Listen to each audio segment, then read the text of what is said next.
খুলনায় জোড়া হত্যাকাণ্ডের ঘটনায় কথিত শীর্ষ সন্ত্রাসী আলামিন হাসান সাইফি ও তার সহযোগী রফিকুল ইসলাম রাকিবকে আটক করেছে র্যাব। শুক্রবার গোপালগঞ্জ থেকে তাদের আটক করা হয়। খুলনা বিভাগীয় প্রতিনিধি মোহাম্মদ অসীমের পাঠানো তথ্য ছবিতে বিস্তারিত দেখুন ডেস্ক রিপোর্টে।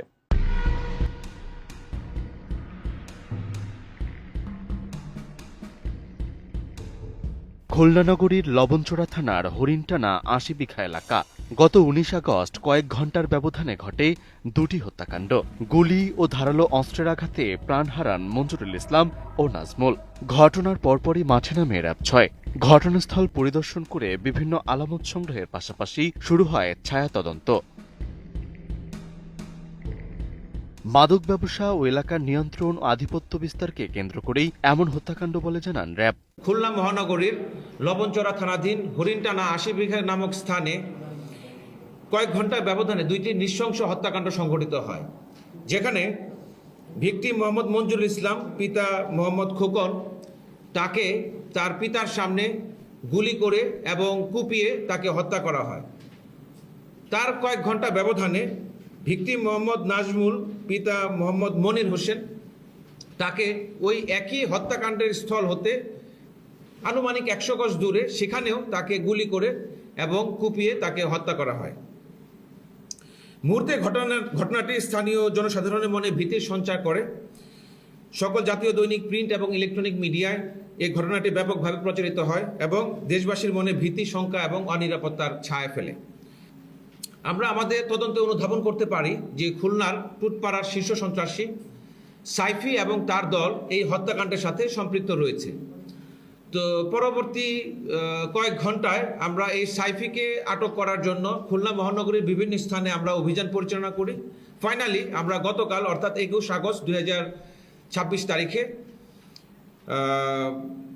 গোপালগঞ্জ সদর থানাধীন মাঝিগাতি বাজার নামক এলাকা হতে এই সন্ত্রাসী সাইফি এবং তার সহযোগী রফিকুল ইসলাম রাকিবকে আমরা আটক করতে সক্ষম হই। প্রাথমিক জিজ্ঞাসাবাদে অভিযুক্ত এই আলামিন হোসেন সাইফি এবং সহযোগী রফিকুল ইসলাম রফিক এই রাকিব এই হত্যাকাণ্ডের সাথে তাদের সম্পৃক্ততা স্বীকার করেছে। পরে খুলনা মহানগরীর বিভিন্ন এলাকায় অভিযান চালায় র্যাব। এক পর্যায়ে গোপন সংবাদের ভিত্তিতে শুক্রবার বিকেলে গোপালগঞ্জ সদর থানার মাঝিগাতি বাজার এলাকা থেকে তাদের আটক করা হয়। ভিকটিম নাজমুল সে সাইফি গ্রুপের সদস্য। আবার এই সাইফি সে বি কোম্পানির মতাদর্শী।